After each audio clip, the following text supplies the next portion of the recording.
Muito bem. Vamos à palavra do Senhor? Hoje é um dia especial, então as nossas crianças estão conosco. Nós vamos falar hoje sobre um texto que está no Novo Testamento. Qual que é o primeiro livro da Bíblia?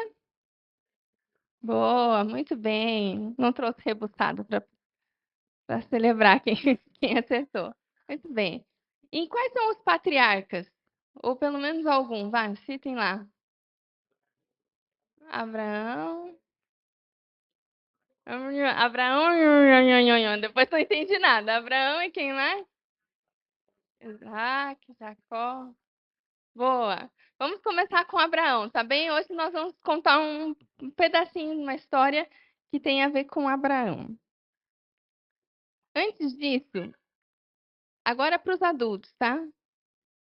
Quem aqui vai ter coragem de dizer que tem mais de 30 anos?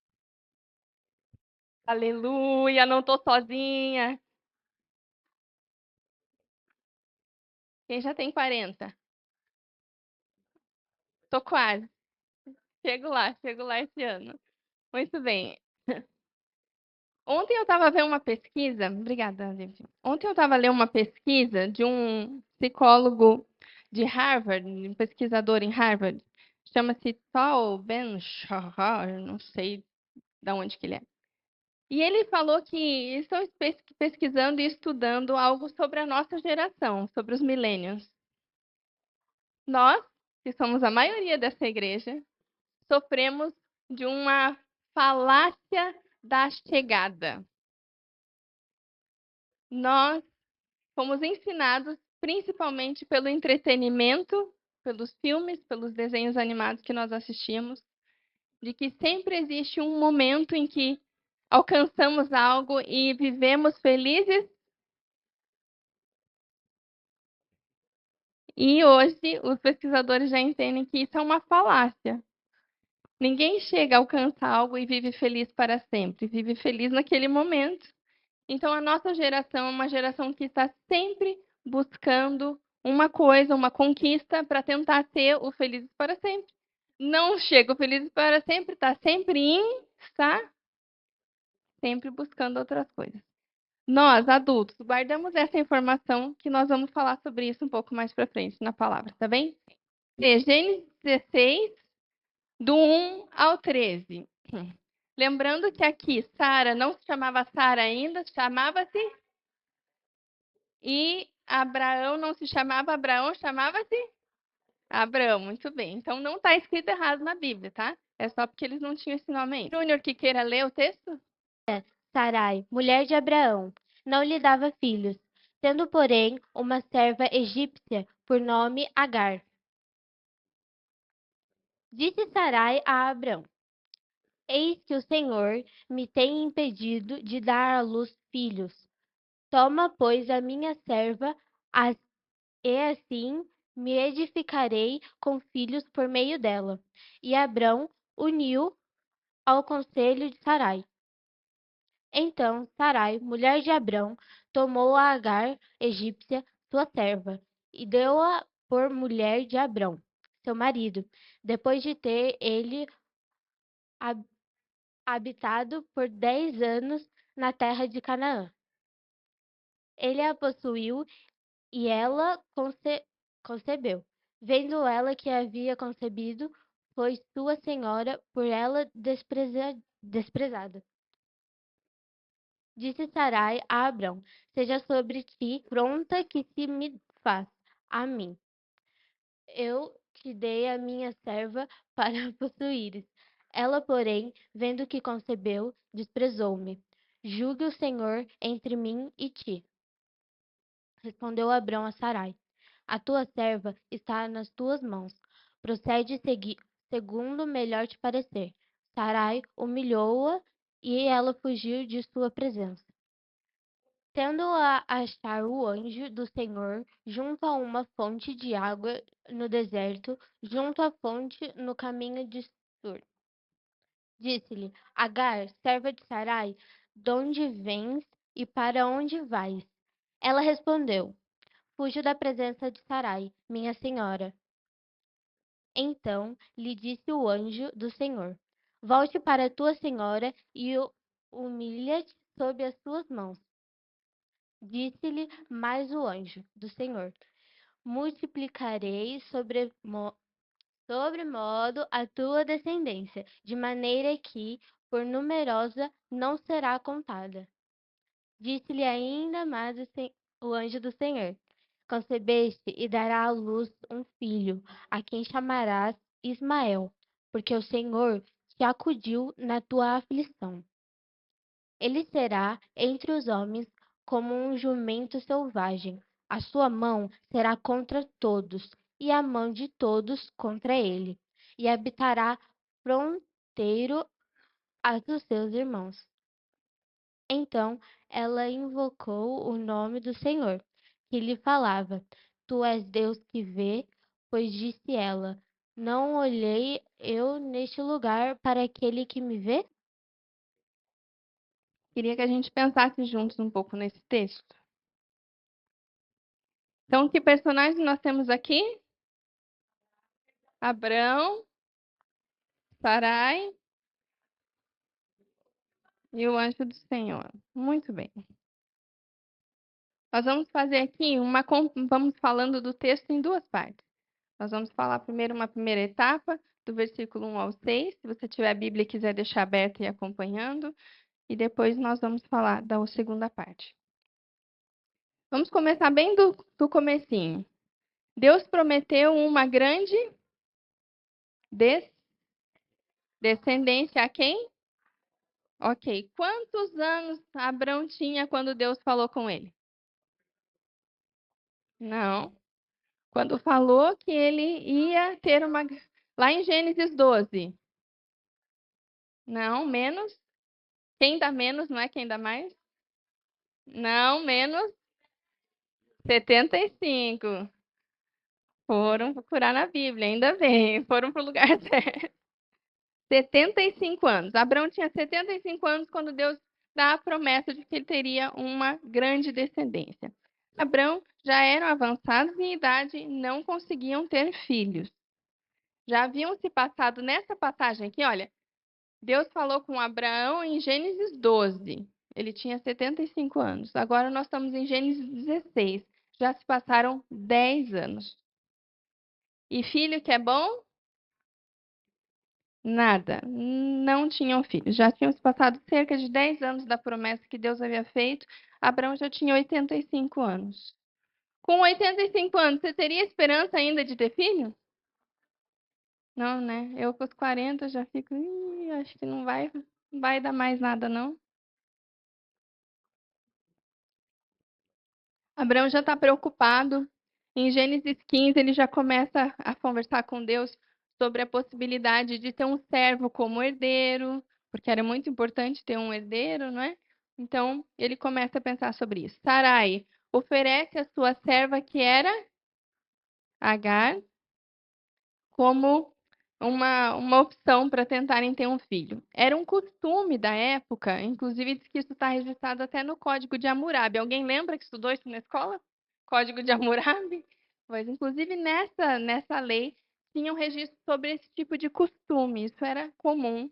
Quando a mulher não podia ter filhos, ela dava a sua serva para seu marido ter um filho com ela. Esse filho não era da serva, esse filho era da sua senhora. E havia também uma regra que eu quero que você guarde aí na sua mente.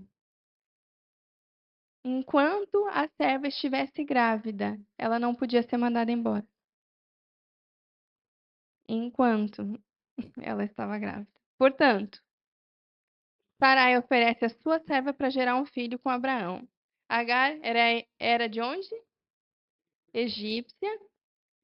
Serva de Sarai provavelmente era uma serva pessoal, era uma serva que cuidava só dela. Ela engravida, passa a desprezar a sua senhora. Sarai irritada, culpa quem?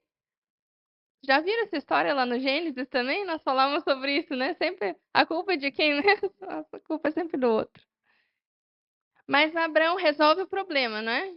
Como um homem de coragem, vai resolver o problema. Abraão se omite e passa a pasta para Sarai resolver.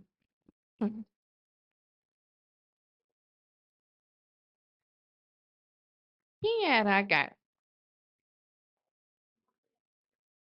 Uma serva, muito bem. Era serva de Sarai. Que mais? Que já falamos, ela era egípcia. Então ela era do povo de Abrão e Sarai? Não, ela era de outro povo. Ela estava fora da terra dela, longe do seu povo. Ela tinha direito de dizer que não queria ter um filho com Abrão? Não tinha direito a voto. Não podia decidir. Mas, será que ela é uma serva, assim, de um povo meio pobre? Abraão era como? Quem sabe o que a Bíblia diz? Abraão era muito bem de vida ou não? Estava sempre à rasca contando moedinha. Abraão era muito bem de vida. Abraão tinha muitos servos, inclusive muitos bens. A Bíblia conta sobre isso. E sendo Agar serva de Sarai, que era uma serva assim, não era uma serva qualquer, provavelmente ela não tinha uma vida tão ruim assim. Ela devia ter acesso a boas coisas, a roupas, ou talvez até a joias. Ela tinha acesso a algum bem material também. Ela não vivia mal. Mas quem era Sarai? Mulher de Abrão, era servida por Agar e outros servos, numa família rica, com uma promessa de que ela e o marido seriam progenitores de uma grande nação, de uma grande descendência, mas ela era estéril. Já haviam passado 10 anos da promessa e ela já estava avançada em idade. Talvez para as crianças, eu não sei se elas vão conseguir chegar lá, e talvez, com todo respeito, meus queridos irmãos homens, eu não sei se vocês também vão conseguir chegar até lá. Mas para nós mulheres, e especialmente aquelas que já foram mães, se nós olharmos com atenção para Agar e para Sarai, nós sentimos a dor das duas mulheres. Uma mulher que não podia escolher o rumo da sua vida, que só servia, e uma mulher que tinha uma promessa de gerar, que é um desejo, né? A maioria das mulheres deseja muito gerar, uma promessa de Deus, mas que não se cumpria. Portanto, a atitude de Sarai também é compreensível, porque às vezes nós olhamos para Sarai como uma grande bruxa má, que fez muito mal para Agar. Pronto, de fato ela agiu mal, mas ela tinha um coração ferido. Era uma mulher ferida. Lembremos, mulheres, que esse querido marido já tinha agido mal numa outra situação, em que, por medo de ser morto, ele mentiu, fez a mulher passar por irmã, né? E isso, para uma mulher, pode ferir, não se sentir protegida. Então, vamos pensar que mulheres nós temos aqui: Agar, serva, Sarai, nessa situação. Algumas versões da Bíblia, quando falam que a resposta de Sarai, quando ela começa a lidar com Agar e Agar foge, algumas versões da Bíblia falam que Sarai humilhou Agar, ou que Sarai oprimiu Agar, ou que ela matou Agar. Alguns estudiosos dizem que talvez ela tenha rebaixado Agar de posto, porque quando a serva estava grávida, não podia ser mandada embora. Porque quando a coisa começou a acontecer, provavelmente Sarai queria ter mandado ela embora, mas não podia, e ela começa a tratar mal essa mulher. Queria dar esse contexto, para que a gente nunca faça a leitura da Bíblia de um modo tendencioso. Não tem personagens nessa história, principalmente, totalmente maus ou totalmente bons. Sarai não é uma mulher má em si, mas uma mulher ferida. Poderia ter agido diferente, mas é uma mulher ferida. E Agar também não agiu bem, mas também uma mulher oprimida por uma situação em que ela não podia dizer que não, agora ela se sente um pouquinho poderosa, né? E acaba por passar do ponto. Mas o grande momento dessa história vem depois, quando, lembrem-se, ela não podia ser mandada embora, Sarai é má nessa hora e faz de tudo para que essa mulher resolva fugir. E ela foge, já grávida, uma mulher andando pelo deserto.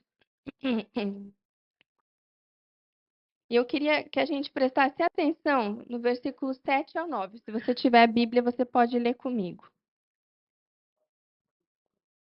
Tendo achado o anjo do Senhor, junto a uma fonte de água no deserto, junto à fonte no caminho de Sur, disse-lhe: Agar, serva de Sarai, de onde vens? E para onde vais? Ela respondeu: Fujo da presença de Sarai, minha senhora. Então lhe disse o anjo do Senhor: Volta para tua senhora e humilha-te sob suas mãos. Aí, daí, solta aí, isso. Lembra que eu falei isso sobre final feliz? A fala do anjo parece um final feliz? Não parece. E eu tenho um problema com esse texto, mas Deus gosta de me dar texto para eu pregar textos que eu tenho problema com eles. Porque não parece um final feliz. Há indicativos pelo texto de que Agar estava tentando voltar para sua terra, para o Egito. Quantos de nós, diante de uma situação difícil, não queremos voltar para um lugar seguro? Quem é estrangeiro, volta e meia diz, né? Vou voltar para o Brasil. A primeira saída é voltar para um lugar seguro. As crianças querem a mãe, é o lugar seguro. Agar estava tentando ir para um lugar seguro. Mas a chamada do anjo é muito interessante, porque o anjo do Senhor diz: Agar, serva de Sarai, de onde vens? E para onde vais? De onde que você está fugindo e de que situações que você está tentando escapar? Comece a pensar aí. Há alguma situação da sua vida que você está tentando fugir, que está tentando escapar? Mas o anjo pergunta: de onde vens? Que situação você está tentando deixar para trás? Mas também para onde vai? Como você está tentando resolver a situação? Muitas vezes nós somos levados a tentar resolver a situação do nosso jeito. Já foi o problema que começou esse quadro, não é? Porque Sarai tentou resolver o problema da esterilidade do seu jeito, dando Agar. E já não correu bem. O Senhor manda fazer do jeito dele, mesmo que nos custe. Volta ali, aí esse mesmo. Então, e se volta para a tua senhora e humilha-te.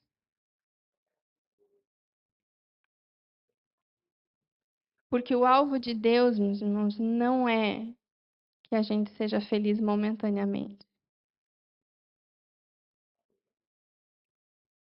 O alvo de Deus é nos tornar a imagem e semelhança de Cristo. E nem sempre o final é feliz. Eu, quando fico lendo esse texto, eu sempre ficava na expectativa de que, quando o anjo aparece, opa, agora vai dizer: Eu vou acabar com a raça daquela mulher que te fez mal. E nós, se a gente aplicar para nós, pais e mães, como nós temos criado os nossos filhos? Tentando protegê-los de tudo? Ou fazendo aqui como o Senhor fez com Agar? O Senhor não a protegeu de toda a situação. Mas o texto continua, não continua? O texto continua quando Deus não só fala sobre o futuro dela, como ela percebe que ela é vista pelo Senhor.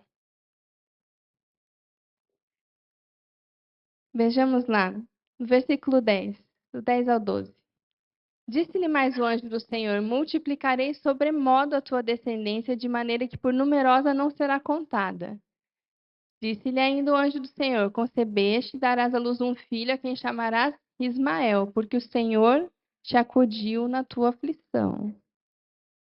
Tá difícil, mas eu estou te acudindo na tua aflição. Pode seguir. Ele será entre os homens como um jumento selvagem, sua mão será contra todos e a mão de todos contra ele, e habitará fronteiro a todos os seus irmãos. Também não me parece boas notícias de todo. Rapaz, ia ser difícil. E nós vemos, né? Muitos povos árabes são fruto de Ismael. Mas ainda que o plano não tenha sido como o Senhor tinha projetado, como era o plano ideal, não era o sonho de Deus, ainda que houvesse dor, Deus estava naquela situação. E Deus estava vendo Agar.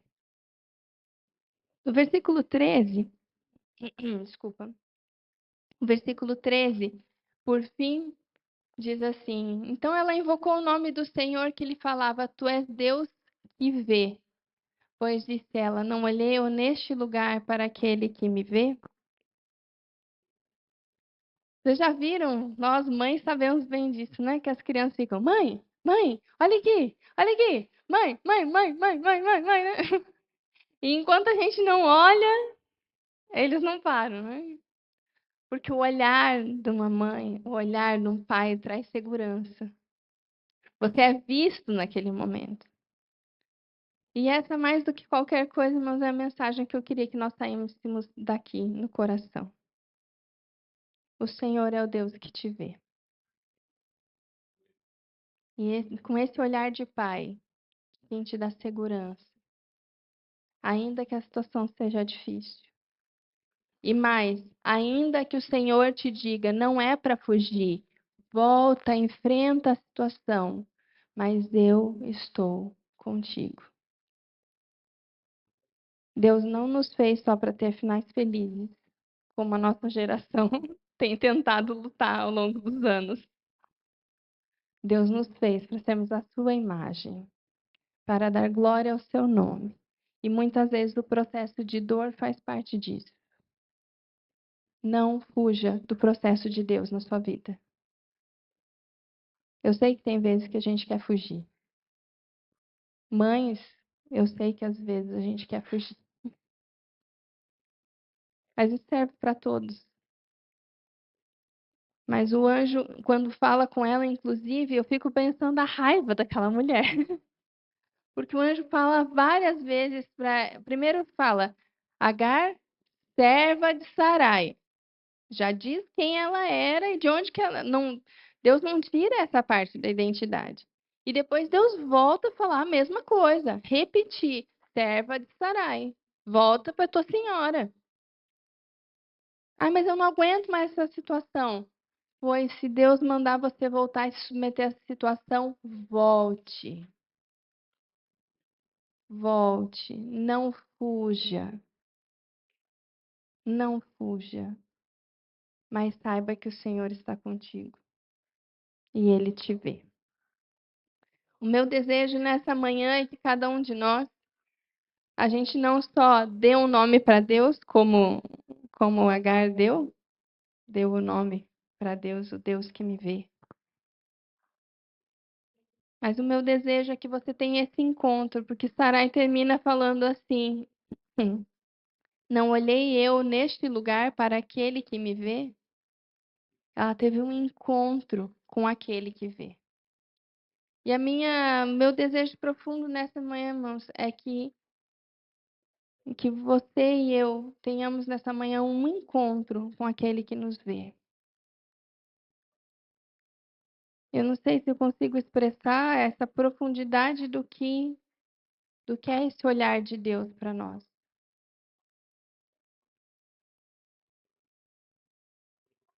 Fico imaginando essa cena. Aquela mulher desesperada, fugindo. E o anjo do Senhor lhe dizer: Volte, meta, eu sou o Deus que te vê. Que segurança há na presença do Senhor. E que chamado à maturidade que o Senhor nos faz com essa passagem bíblica. Deus não quer criar um monte de filhinho mimado. que está sempre choramingando, sempre fugindo. Deus quer filhos maduros. E o filho maduro precisa aprender a se submeter a situações difíceis, consciente de que ele não está sozinho. Quero concluir pensando: Deus quer nos moldar como discípulos maduros, mas até os filhos adultos podem ser abraçados e confortados pelo seu pai. Se você está vivendo situações difíceis que gostaria de fugir, mas entende que é o trabalhar de Deus na tua vida, eu queria orar com você hoje. Mães, especialmente para nós. Não pode não ser a realidade de todas, mas a maioria de nós sentem uma grande solidão. A maternidade é solitária. Às vezes nós estamos cercados de pessoas de muito movimento, mas nos sentindo sozinhas. E eu quero que você, mãe, nesta manhã, saia com essa palavra firme no seu coração. O Senhor é o Deus que te vê. Ele está ali, sabe, naquela madrugada que a criança não dorme direito, que a gente está exausta, que a criança não quer o pai. Aquele momento que você está preocupado com o teu filho adolescente, que já não te ouve, ou com o filho adulto, está preocupado com a salvação do teu filho. O Senhor é o Deus que te vê. O Senhor é o Deus que te vê. Homens, você que está preocupado com uma situação de sustento, está preocupado com a saúde da tua família, o Senhor é o Deus que te vê. Talvez o Senhor não vai te tirar dessa situação. Estou num trabalho que eu não gosto, está muito difícil, me humilham. Talvez o Senhor não vai te tirar já daí. Talvez não é tempo. Mas enquanto você está ali, Ele te diz: continue, eu sou contigo. Seja qual for a situação difícil que você está. Talvez você precise ouvir hoje que não é hora de fugir. Não fuja, mas tenha plena convicção de que o Senhor está contigo nessa situação.